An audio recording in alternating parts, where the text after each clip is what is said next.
예수님을 구주로 믿고 고백하여 마음에 영접하면 죄인에서 하나님의 자녀로 새롭게 거듭난 새 생명의 삶을 살게 되죠. 그래서 이제는 죄인으로 살지 아니하고 거룩하신 하나님의 자녀로 살게 된 것입니다. 이 사실은 정말 놀라운 일이 아닐 수 없죠. 왜 그러냐면 죄인으로서 삶은 비천하고 남노한 삶입니다. 하나님이 기억하지도 아니하는 삶이죠. 죄인의 삶은. 그러나 이 거룩하신 하나님의 자녀로 사는 삶은 항상 하나님의 지대한 관심을 갖게 하고 또 하나님이 그를 사랑하시는 삶이죠. 그래서 우리가 하나님의 자녀로 산다는 것은 오늘 저와 여러분이 가장 이 세상에서 존귀한 자로 살아가는 삶을 말하는 것입니다. 죄인의 신분에서 하나님의 자녀로서의 신분으로 변화된 것, 정말 놀라운 일이죠. 그래서 이 모든 것들은 사람의 공로나 사람의 수고가 아니라 하나님의 은혜로 이루어지는 것을 우리가 생각을 할 수가 있는 것이죠. 오늘 하나님의 자녀된 내게 어떤 은혜가 임할까? 첫 번째는요, 하나님이 나의 아버지가 되시는 은혜가 임합니다. 전능하신 하나님이 나의 아버지가 되시는 거죠. 생명의 구주이신 예수님을 내가 믿음으로 말미암아 그 예수님을 나의 구주 나의 하나님으로 믿고 고백하고 내 마음에 예수님을 구주로 영접한 사람에게 임하는 특별한 은혜이죠. 내가 하나님의 자녀가 되었다는 것입니다. 오늘 이 요한복음 1장 12절에도 우리에게 그분을 강조하죠. 하나님의 자녀가 되는 권세를 주셨다라고 성경은 우리에게 기록을 하고 있습니다. 죄의 노예로 일평생, 아마 저와 여러분도 예수를 믿지 아니하더라면 일평생 죄에 얽매여 살아갔을 것입니다. 그런 우리를 예수님의 십자가의 은혜로 말미암아 우리를 죄에서 구원해 주셨잖아요. 죄에서 구원해 주실 뿐만 아니라 거룩하신 하나님의 자녀로 살게 하셨죠. 그래서 우리가 이제는 하나님을 아버지라고 부르는 것입니다. 죄인의 신분에서 하나님의 자녀로 신분으로 완전히 새롭게 변화되어진 건요, 정말 이거는 어떻게 설명할 길이 없죠. 야, 이게 놀라운 일이 어떻게 일어날 수 있을까? 그것은 오직 예수 그리스도를 믿음으로 이루어진 것이죠. 내가 애를 쓰고 수고해서 얻어진 것이라면 막 우리 자신이 자랑하겠죠. 내가 이렇게 똑똑한 사람이야. 그러나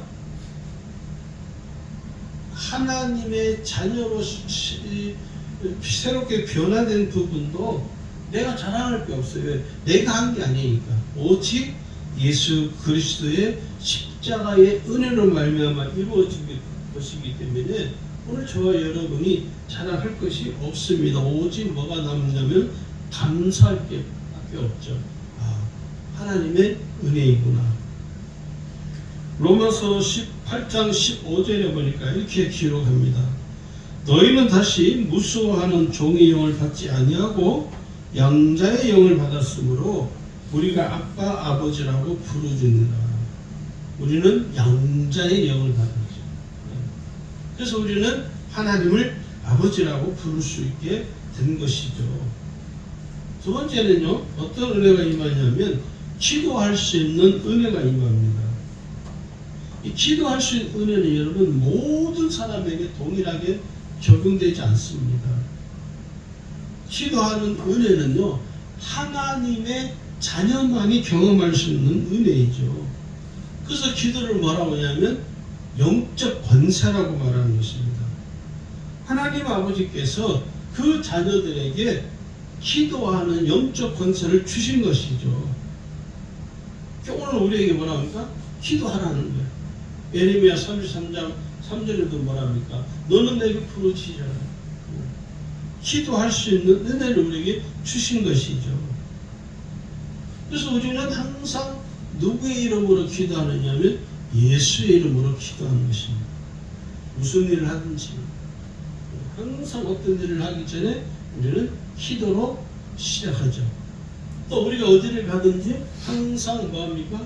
기도로 가는 거예요. 또 누구를 만나든지 우리가 항상 먼저 뭐합니까? 기도하는 거예요. 우리가 운전할 때 여러분 운전하기 전에 운전대에 앉아서 기도하십니까? 하셔야 됩니다. 그냥 막 하지 마시고 가다가 사고 나니까 기도 어디 갈 때 운전대에 앉으시면은 기도하세요. 하나님 이 운전대를 잡아주시고 사고 내거나 사고 당하지 않도록 하나님 도와달라고. 왜요? 내가 무슨 일을 하든지 내가 어디를 가든지 누구를 만나든지 우리는 항상 기도해야 됩니다. 왜? 그곳에 주님이 함께 동행하시기 때문이죠.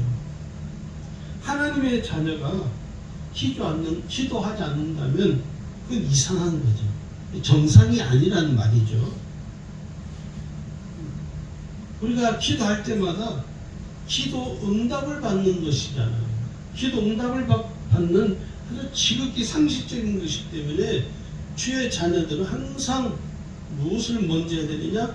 기도해야 됩니다. 그래서 우리가 식사하기 전에 뭐합니까? 기도하잖아요. 식사할 때 기도 안 하고 먹는 분도 계십니까? 그건 정상이 아니죠.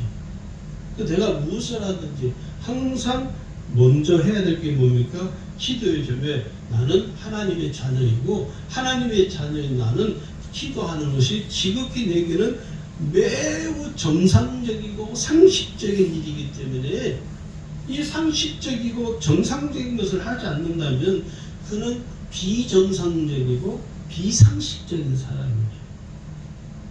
하나님의 자녀에게는요 언제든지 기도할 수 있는 은혜가 있습니다. 기도할 수 있는 권세가 있어요. 그래서 주의 자녀가 기도한다는 건요 특별한 은총이죠.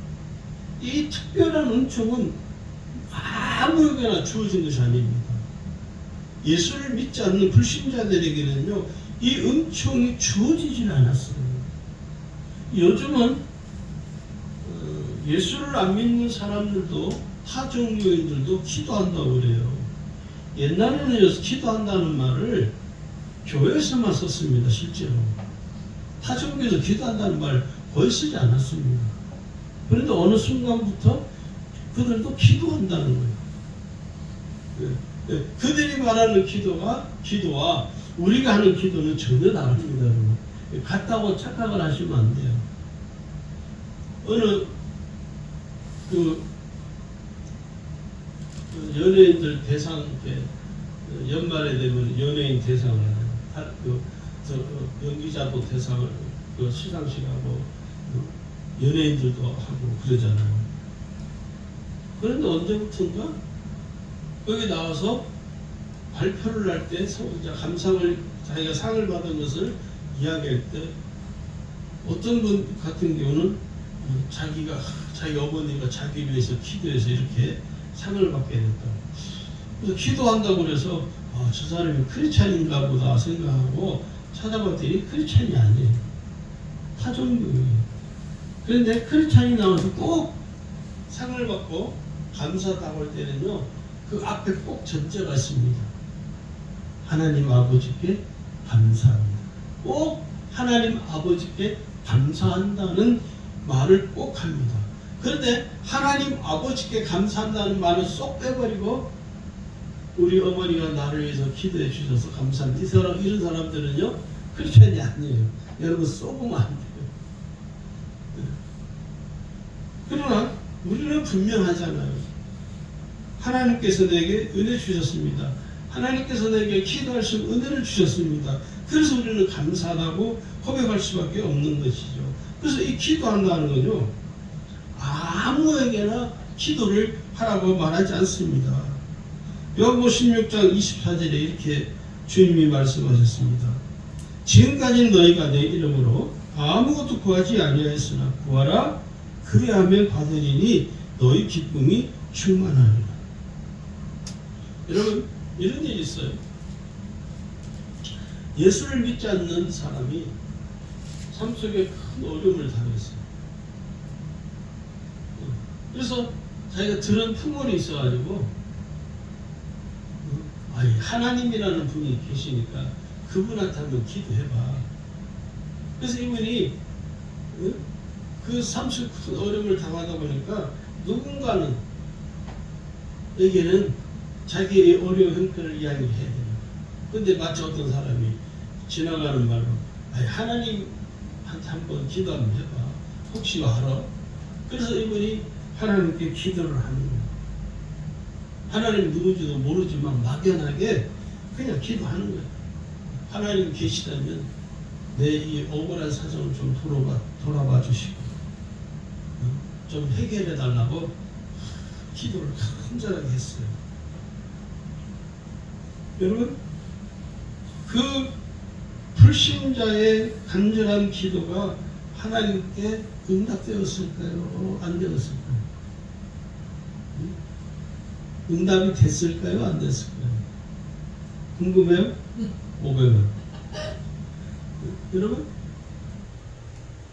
불신자가 하나님 앞에 아무리 눈물로 기도해도 하나님은 그 기도에 대해서 응답하지 아니하십니다. 왜 그런지 아십니까?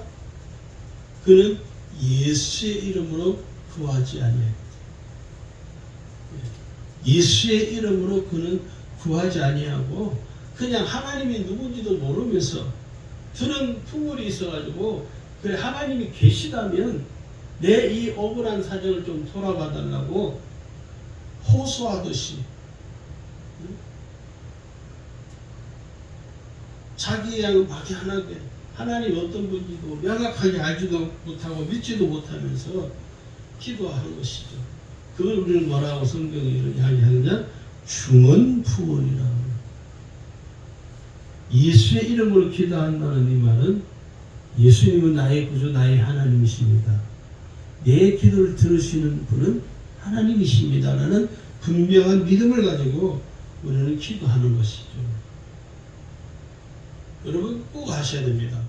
하나님의 관심은 오로지 하나님의 자녀에게만 있습니다. 여러분 혹시 여러분 관심이 다른 자녀에게 있습니까? 그건 정상이 아니죠. 부모된 나의 관심은 내 자녀에게 있는 거예요. 저도요 이렇게 집에서 이렇게 맛있는 걸 해 먹으면요 우리 준수가 늘 마음에 걸려요. 혼자 있기 때문에. 우리 이내야 뭐 시집 와서 저 신랑하고 뭐 맛있는 거 먹더니 알아다니. 아들이 늘 마음에 걸려. 혼자 이렇게 생활을 하니까. 그래서 이제 전화가 이렇게 자주 오면은 자기 엄마가 이제 오늘 뭐 먹으면서 네 생각이 났다고 뭐 이야기해주고. 왜 그래요? 내 자식이기 때문에 내 자식에게만 나의 관심이 온통 가 있는 거죠. 똑같습니다. 온통 하나님의 관심은 누구에게냐? 하나님의 자녀에게만 있습니다.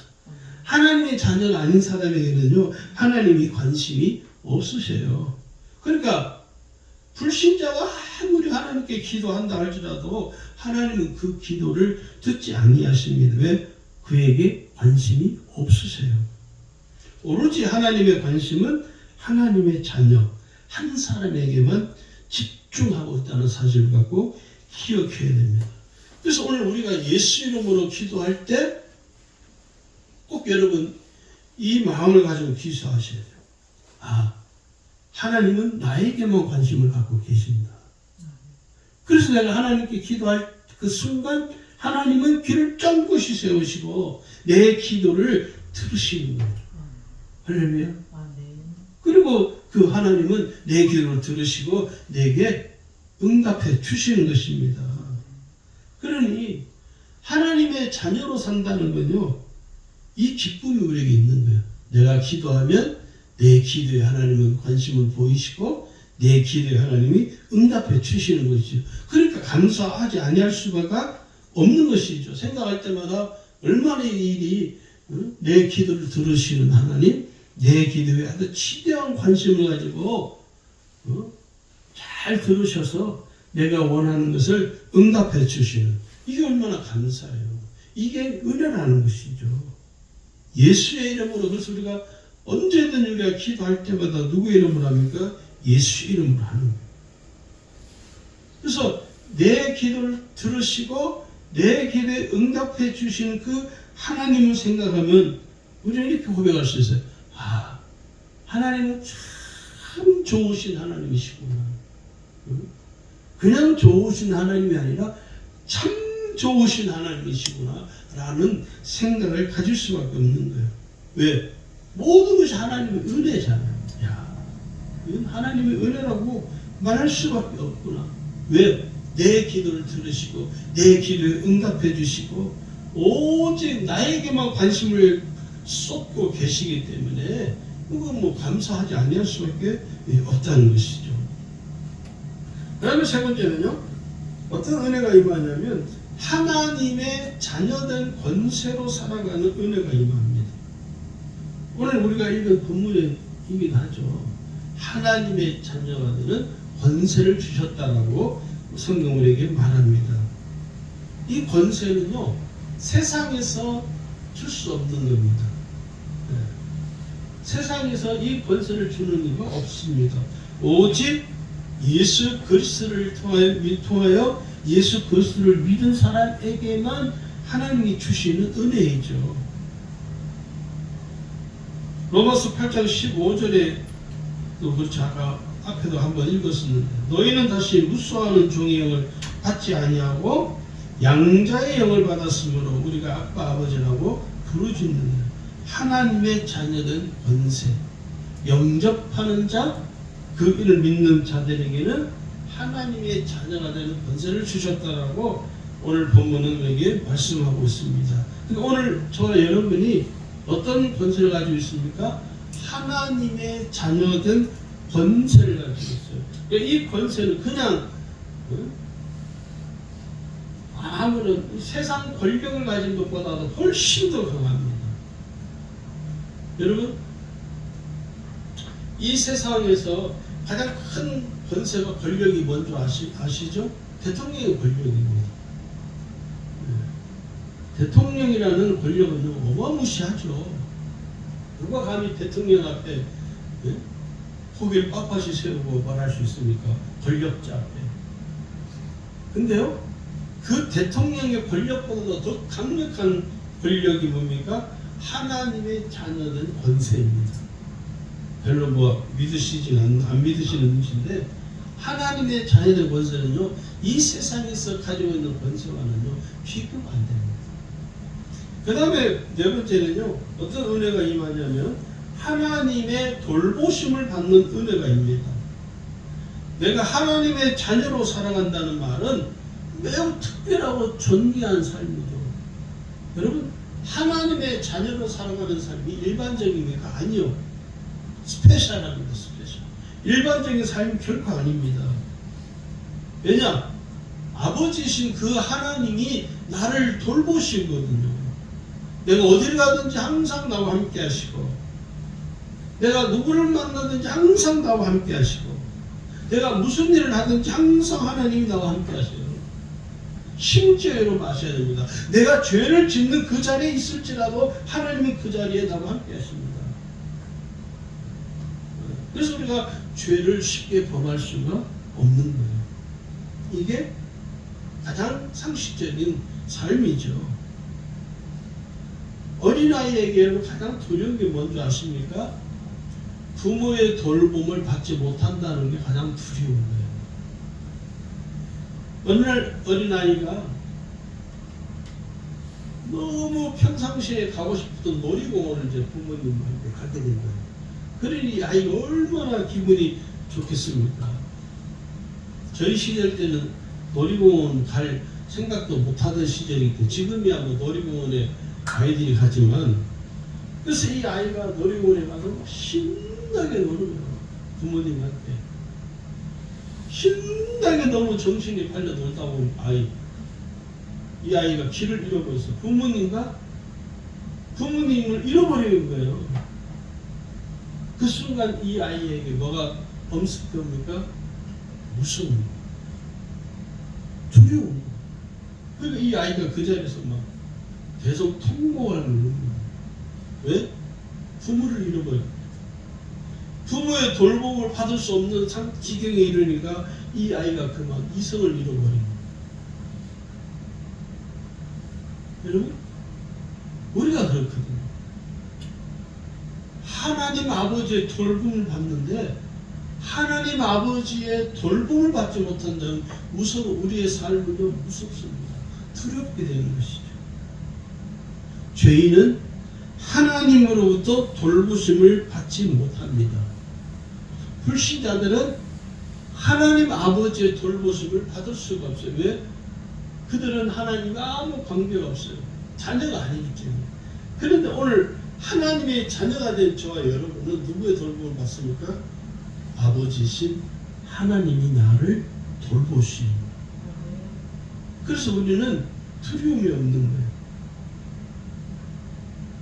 오늘 성도들 중에도 뭐라고 목사님 두려워요. 왜 두려울까요? 하나님의 돌보심을 받을 수 없다고 생각하기 때문에 두려운 거예요. 그래서 오늘 하나님의 자녀로 살아가는 우리에게 반드시 필요한 게 있습니다.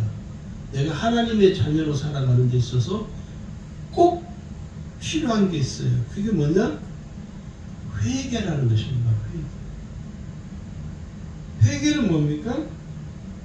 하나님의 자녀는 자신의 죄를 회개하면서 시작되는 거예요. 출발하는 거예요. 회개하지 않는 심령은 이게 문제가 심각한 거예요. 지금까지 내가 하나님을 믿지 않고 죄인으로 살았던 것을 진실한 마음으로 하나님께 고백하는 거죠. 하나님, 저는 죄인입니다. 저를 용서해 주세요. 라고 고백하며 자기의 죄를 숨기지 아니하고 다 까발리는 거예요. 누구에게? 하나님께. 하나님, 제가 이러이러한 죄를 범했습니다. 제 죄를 용서해 주세요. 그러니까 자기의 죄를 하나도 숨기지 아니하고 낱낱이 다 드러내는 것이 진짜 회개예요. 우리는 이 죄를 낱낱이 드러내지 않잖아요. 그냥 어떤 것은 드러내고 어떤 것은 감추고. 그건 회개가 아니라는. 진짜 회개는요, 하나도 허리라도 남김없이 다 드러내는 거, 나의 죄를. 왜냐? 이 죄는 하나님의 은혜로 살아가는데, 하나님의 자녀로 살아가는데 결정적인 걸림돌이 되기 때문에 그렇습니다. 죄는 언젠가는 다 드러나게 됐습니다. 다 까발리게 됐습니다. 죄를 우리가 그대로 방치하면 안 된다는 것이죠. 왜요? 하나님이 가장 싫어하는 게 뭡니까? 죄입니다. 하나님이 가장 싫어하는 게 뭡니까? 죄를 범하는 사람. 제일 싫어하세요. 그러니까 하나님이 창조한 인간 이 아담과 하나님한테 죄를 범했죠. 우리 같은 거죠. 그래도 하나님이 처음 만든 작품이니까 기회를 한번 주면 얼마나 좋겠어요. 그런데 어때요? 하나님은 철저하게 하나님은 그 죄를 범한 자를 내버려 두지 않습니다. 하나님이 심판하시잖아요. 징계하시잖아요. 에덴 동산에서 쫓아내버립니다. 이게 죄의 결과라는 거예요. 그래서 하나님은요, 죄를요, 용납하지 않습니다. 하나님은 죄에 대해서는 철저하게 응징하시고 심판하신다는 사실을 갖고 기억을 해야 됩니다. 하나님의 자녀는 죄를 숨기지 아니한 사람이 하나님의 자녀예요. 하나님의 자녀는 어떤 사람이냐? 본인이 지은 죄에 대해서는 철저하게 숨기지 아니하고 회개하는 사람이 진짜 하나님의 자녀라는 거예요. 그 우리가 하나님의 자녀로 살면서 죄를 범할 때가 있어요. 그럼 어떻게 해야 돼요? 그 죄를 그대로 내버려두면 안 되고, 그 죄를 하나님 앞에 낱낱이 다 빨개 벗듯이 다 드러내야 돼요. 하나님, 제가 이런 죄를 범했습니다. 저를 용서해 주세요. 그게 진짜 하나님의 자녀로 사는 것입니다. 그럼 두 번째는요, 어떻게 해야 되느냐?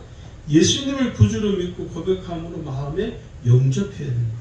하나님의 자녀에게 꼭 필요한 게 뭐냐? 예수님을 나의 구주, 나의 하나님으로 믿고 내 마음에 그 예수님을 나의 구주, 나의 하나님으로 영접해야 돼요. 근데 우리가 오늘 보면은요, 예수를 믿었다고 많은 세월이 흐르면서 이 사실을 자꾸 잊어버려요.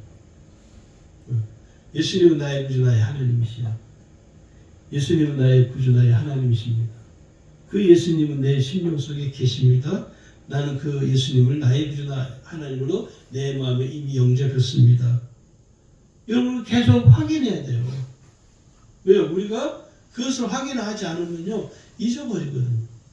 예수님이 내 안에 계신다는 사실, 예수님이 내 구주, 나의 하나님으로 내 심령 속에 거하신다는 사실을 우리는 자꾸 잊어버려요. 실제로 그렇잖아요. 다 잊어버리죠. 그럼 여러분 꼭 그것을 자꾸 기억해내야 됩니다. 예수님은 내 안에 계십니다. 저를 따라해 볼까요? 예수님은 내 안에 계십니다. 예수님은 내 안에 계십니다. 예수님은 나의 구주, 나의 하나님으로 계십니다. 예수님은 나의 구주, 나의 하나님으로 계십니다. 예, 이걸 우리가 항상 확인하셔야 돼요. 그 다음에 세 번째는요, 예수님이 내 인생의 주인이시라는 사실을 꼭 기억하셔야 됩니다. 예수님은 내 인생의 주인이십니다. 여러분, 내가 예수님께 내 모든 삶을 맡긴다는 게 무슨 의미인 줄 아십니까? 주인이 아니면 못 맡겨요. 예수님이 내 인생의 주인이시기 때문에 내 모든 것을 다 전적으로 다 맡기는 거예요. 근데 우리가 못 맡기지는 왜 못 맡깁니까? 주인이 아니기 때문에 못 맡기는 거예요. 내 인생의 주가 안 됐기 때문에 그 주님께 내 인생을 다 못 맡기는 거예요. 그러니까 맡기자니 불안한 거죠. 왜요? 주인이 아니기 때문에. 그런데 하나님의 자녀로 살아가는 사람에게는요, 이 사실이 너무 중요해요. 이게 안 되면요, 하나님의 자녀로 살아가기는 어렵습니다. 여기 시편 22편 10절에 이렇게 말씀합니다. 내가 날 때부터 주께 맡긴 바 되었고 모태에서 나올 때부터 주는 내 하나님이 되셨사오니. 주인 되시는 주님. 내가 내 부모의 태에서 태어날 때는 부모가 나의 주인이었지만 실제로 그렇잖아요. 내가 부모의 태에서 태어날 때 부모가 나의 주인이에요. 그런데 내가 이 세상에 태어나는 순간 부모가 나의 탯줄을 가지고 있잖아요. 그건 뭐예요? 그 부모가 내 생명의 근원처예요. 주인이에요, 주인. 그런데 보니까 부모가 내 주인이 아니야. 누가 나의 주인이요? 예수님이 내 인생의 주인이셔요. 아니, 예수님 믿고 깨달은 게 뭡니까? 저는 그걸 깨달은 거예요. 부모가 내 주인이 아니라 예수님이 내 생명줄을 가지고 계시는 거예요. 예수님이 나의 주인이셨던 거예요. 그분이 나의 생명줄을 가지고 계시는 거예요. 그분과 내가 연결된 게 뭡니까? 생명이 연결되어 있는 거예요. 예수님과 나와의 관계는요, 생명이 연결되어 있는 거예요. 그래서 예수님이 내가 떨어져나가면 나는 생명이 끝나는 거예요. 그 예수님이 내 생명의 구주이시고 그 예수님이 내 생명의 주가 되시기 때문에 내가 예수님을 떠나면 나는 그냥 그 자리에서 죽는 거예요. 주인이란 말은 내 생명줄을 가지고 계시다는 거예요. 여러분의 생명을 누가 가지고 계십니까? 예수님이 가지고 계십니다. 그 예수님이 나의 주인이시기 때문에. 사울이 다메섹에서 예수님을 만나게 됩니다. 저는 이 다메섹 도성에서 사울이 예수님을 만나는 장면을 볼 때마다 그가 잘못 생명줄을 이 사울은 잘못 붙들고 있었던 거예요. 그런데 예수님을 딱 만나면서 예수님이 생명줄임을 깨닫는 거예요. 자기의 생명줄이 바로 예수님이라는 사실을 이 사울이 깨달아버린 거예요. 그러니 사울이 바울이 되면서 어떻게 됩니까? 자기의 생명줄을 가지고 계시는 그 줄을 위해 자기의 목숨도 내놓잖아요. 이게 주인이기 때문에 그래요. 생명의 주인 되신 그 예수님을 만난 사울이 이름도 바뀌어버리잖아요. 바울로. 오늘 우리의 삶이 정말 이 사울 같은 사도 바울과 같은 삶이 우리에게도 일어나야 한다는 거예요. 근데 왜 내게서는 바울과 같은 삶의 변화가 안 되느냐? 예수님이 내 생명을 가지고 계시는 주인이라는 사실을 알지 못하기 때문에, 믿지 않기 때문에 그러는 거예요. 내 인생의 주인이라는 말은 예수님은 내 생명을 가지고 계시다. 예수님이 내 생명줄을 주고 계시기 때문에 철저하게 예수님이 내 인생의 주인이 되셔서 나를 이끌어 가시는 거예요. 내가 예수님을 끌고 가는 것이 아니라 예수님이 나를 지금 이끌고 가는 거예요. 그 주님이 내 생명줄을 쥐고 계시기 때문에요. 내 인생의 주인이시기 때문에 제가 저는 이런 표현을 자주 해요. 내 인생의 운전대를 내가 맡아서 하는 걸 하지 말고 내 인생의 운전대를 누구에게 맡기느냐? 예수님께 맡기라는 거예요. 할렐루야. 내 인생의 운전대를 내가 자꾸 운전하면 피곤해요. 그런데 예수님께 운전대를 맡겨버리고 나는 편하게 누워서 가면 돼요. 왜?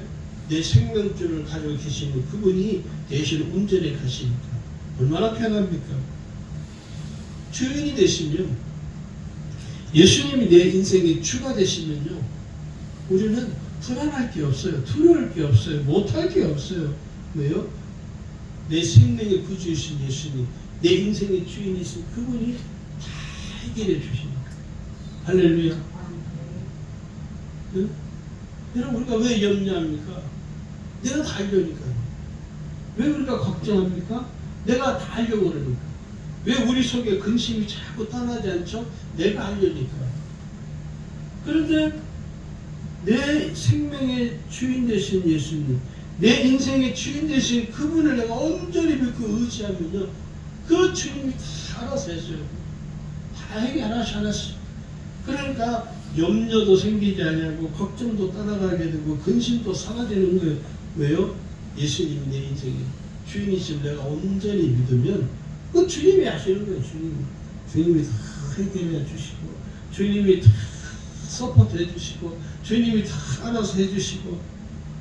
그래서 우리의 삶이 예수 안에서 온전해지는 것입니다.